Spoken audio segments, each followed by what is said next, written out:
दर्शक बंधु, आप में से बहुत सारे लोगों का मन में ये सवाल होता होगा कि भाई कौन से बर्ड से ये बर्ड्स का काम हम लोग स्टार्ट करें, जबकि आप लोगों का जॉब से सैलरी आधा मिल रहा है या जिनका बिजनेस है वो बंद हो गया है, थोड़ा थोड़ा रुक रुक के चल रहा है, तो आप सोचते हैं कि भाई कुछ करे, क्योंकि मिडिल क्लास फैमिली होते हैं उन लोगों का मतलब 50% EMI पे चलता है। जैसे कि मैं बहुत सारे लोगों का ऐसा सुनता हूँ कि भाई अगर किसी का 30,000 का सैलरी है तो उसका 20,000 के आसपास का इसका EMI पे ही चला जाता है, चाहे वो होम लोन या कोई घर का रेंट या फिर कोई बाइक का EMI, लैपटॉप का EMI, कोई वॉशिंग मशीन का EMI, तो कहीं ने फ्लैट खरीदा है, किसी ने ज़मीन खरीदा है, सब कुछ EMI पे ही लोगों का ज़्यादातर चलता है मिडिल क्लास फैमिली मेम्बर का। तो अगर इस कोरोना के वजह से जो सैलरी आप लोगों को मिलती है, आप उस सैलरी पे डिपेंड है, तो वो अगर आपको आधा मिले या फिर ना मिले या फिर काम चल जाए, मतलब जॉब छूट जाए, निकल दिया जाए आपकी जॉब से, या फिर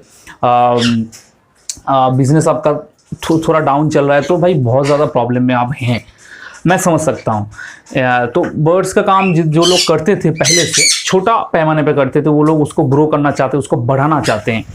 तो मन में डाउट होगा भाई कौन से बर्ड से हम लोग स्टार्ट करें कोरोना के टाइम पे। जो भी इन्वेस्ट है, जो भी पैसा है आप लोगों का, तो सही जगह पे लगाना आप लोगों का एक आप लोग सोचते हैं भाई कहाँ पे लगाए, किस बर्ड्स पे लगाए, क्या करें। तो देखिए, बर्ड्स का शौक तो सभी से, कोई भी बर्ड से बिजनेस करना नहीं चाहता है, लेकिन इस टाइम पे सभी को लोग चाहते हैं भाई थोड़ा बहुत अर्निंग हो, बर्ड्स का शौक भी हमारा रहे, हम बर्ड्स का से थोड़ा और कुछ बर्ड्स खरीदे। देखिए, मेरा तो ये है, मैं ज़्यादा बहुत से लोग यही करते हैं कि भाई कोई भी बर्ड्स है उनका अगर थोड़ा बहुत बच्चा चिक्स होता है तो उसको सेल करके कोई न्यू म्यूटेशन ऐड करते, या जो भी बर्ड्स उनके पास है उनको अच्छी तरह से खाना पीना दें, उसके लिए ही ये सब कुछ करते हैं। लेकिन इस टाइम पे बहुत ज़्यादा प्रॉब्लम है। जैसे कि मैंने बताया कि भाई गुलरेज ज़्यादा ने कहा था भाई कि जब लोगों के पास जॉब नहीं होगा, कुछ नहीं होगा, तो भाई फार्मिंग पे ही लोग ज़्यादा आएंगे, चाहे वो बकरी पालन हो या चिकन पालन या फिश फार्मिंग। तो इस टाइप का काम में लोग ज़्यादा रुचि दिखाएंगे। मैं भी जो देख रहा हूँ कि भाई यही चीज़ है, क्योंकि ये ज़रूरत की चीज़ें हैं। बकरी पालन ज़रूरत की चीज़ें हैं, मुर्गी पालन ज़रूरत की चीज़ें हैं। तो इस टाइम पे मैं आप लोगों को रिकमेंड करूँगा कि आप जावा के ऊपर फोकस कर सकते हैं। हाँ फ्रेंड्स, जावा ऐसी एक बर्ड है कि इसका प्राइस जो है कि बहुत कम होता है, लेकिन एक जगह पे रहती है, और इसका डिमांड हर टाइम पूरे साल जावा का डिमांड चलता है, चाहे आप व्हाइट जावा बोलो या ब्लैक जावा। ब्रीडिंग भी बहुत बढ़िया करता है, और ये मतलब बीमार उतना नहीं होता है। ठीक है, सब जगह से, सब कुछ से जावा स्पैरो को मैं नंबर 1 पे रखूँगा, मतलब एकदम बेस्ट है।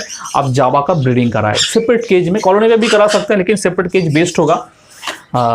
इसका ब्रीडिंग कराए, आपको ज़रूर से ज़रूर फ़ायदा पहुंचेगा। ये जो सीज़न चल रहा है, ये ब्रीडिंग सीजन चल रहा है जावा का, इस टाइम पे अगर आप कहीं से एडल्ट जावा वगैरह खरीदते हैं तो सितंबर के एंड या सितंबर के मिडिल तक उसे मटकियाँ लगाते हैं, तो आपको आशा करता हूँ मैं 6 महीने बाद आप अगर 50-100 पेयर जावा बैठाएंगे, मेल फीमेल कन्फर्म करके, ऐसा नहीं है कि फीमेल मेल का नहीं, मेल फीमेल कंफर्म करके सेपरेट केज पे अगर बिठाएंगे 50 से 100 जोड़ा वाइट, सिल्वर, ब्लैक फॉन, तो 6 महीने बाद जो सीजन एंड होगा, ठीक है, गर्मियों के मिडिल में या गर्मियों के फर्स्ट में, तो देखना कि आपके पास जो रिटर्न आएगा वो रिटर्न क्या होगा।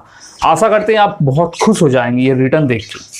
और दूसरी बर्ड के ऊपर बात की जाए कि आप काम कर सकते हो, मैं रिकमेंड करूँगा आपको कोकाटेल के ऊपर आप काम कर सकते हैं। कोकाटेल आप 10 जोड़ा 15 जोड़ा बिठा सकते हैं। ये भी बहुत अच्छा एक बर्ड है।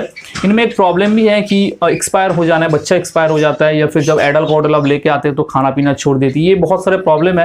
लेकिन फिर भी ये बर्ड भी अगर आप सेमी एडल्ट बाय करते हैं 7-8 महीने का, उसको कुछ महीने रख के ब्रीड पे बिठाते हैं, तो आपको अच्छी रिटर्न 6-7 महीने बाद देगी।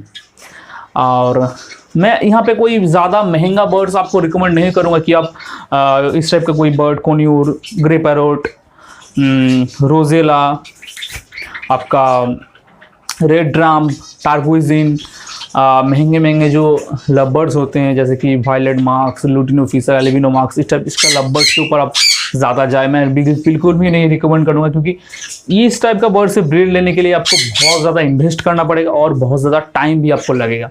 बहुत ज़्यादा टाइम चाहिए आपको, बहुत ज़्यादा धैर्य रखना होगा, क्योंकि इस टाइम पे आप ज़्यादा इन्वेस्ट नहीं कर सकते। जितने भी लोग हैं ज़्यादा इन्वेस्ट आप नहीं कर सकते, तो इसलिए मैं आपको रिकमेंड करूंगा कि आप जावा और कोकाटेल के ऊपर फोकस कीजिए। लवर्स के ऊपर मैं फोकस करने के लिए नहीं बोलूँगा, क्योंकि लवर्स में बहुत ज़्यादा प्रॉब्लम है। लव बर्ड्स को सेल करने में आपको बहुत ज़्यादा दिक्कतें हो सकती हैं, क्योंकि बहुत बार ऐसा होता है जो लव बर्ड्स मार्केट में जाल वाले या पाइकड़ी वाले नहीं लेते। तो लव बर्ड्स में बहुत ज़्यादा दिक्कतें हैं, वायरस भी है, पॉक्स भी है, बच्चा एक्सपायर हो जाता है, बच्चा को लड़ाई झगड़ा होता है, और मार्केट में लव बर्ड्स बिकता नहीं है। बहुत बार ये होता है, कम दाम कम हो जाता है, आप खरीदोगे 2000 में, बेचने जाएंगे तो आपको 700-800 का भी मिल सकता है। इसलिए लव बर्ड्स के ऊपर मैं रिकमेंड नहीं करूँगा। ऐसा नहीं है कि लव बर्ड्स खराब है, मैं लव बर्ड्स पालता हूँ, ठीक है, कुछ नहीं है, लेकिन ये जो टाइम है इसके लिए बेस्ट 2 बर्ड कॉकटेल और जावा स्पैरो। बजरीगर के ऊपर मैं नहीं बोलूँगा, क्योंकि बजरीगर का जो प्राइस है बहुत ज़्यादा गिर गया है, और जो सीड का प्राइस है बहुत ज़्यादा हाई है, और ये जो टेम्परेचर जो सीज़न चल रहा है, बजरीगर का ब्रीडिंग से सही बच्चा नहीं निकलता है। आप जो आशा करेंगे उस हिसाब से आपको शायद बच्चा नहीं मिलेगा, तो जो सीड का जो खर्चा आएगा वो बहुत ज़्यादा हो जाएगा। इसलिए मैं बजरीगर रिकमेंड नहीं करूँगा, जावा स्पैरो और कॉकटेल के ऊपर बोलूँगा। कोन्यूर अगर आपका धैर्य है, ज़्यादा इन्वेस्ट करना चाहते हैं तो आप कर सकते हैं, लगभग 3 साल मान के चलिए। येलो साइड हो गया, पाइनएप्पल हो गया, सनकुनी हो गया, क्रिम्सन बेली हो गया, आपका white eye conure, black cap conure, printed conure, आपका brown throated conure, blue throated conure, saint Thomas, तो जो भी कोन्यूर है 3 साल पकड़ के चलिए। नो रिटर्न, आपको नो कुछ भी रिटर्न नहीं मिलेगा 3 साल तक, ठीक है, धीरे धीरे बाद में मिलेगा, लेकिन 3 साल तक आप आशा छोड़ दीजिए। इस टाइम पे आप इस पे ज़्यादा फोकस नहीं करेंगे तो ही अच्छा है। तो यही है। तो बाकी वीडियो पसंद आ तो लाइक करना और शेयर करना आपके सारे दोस्तों के साथ। मिलते हैं ऐसे ही मज़ेदार वीडियोज़ में। देखते रहिए पेट्स एम्पायर। जय हिंद।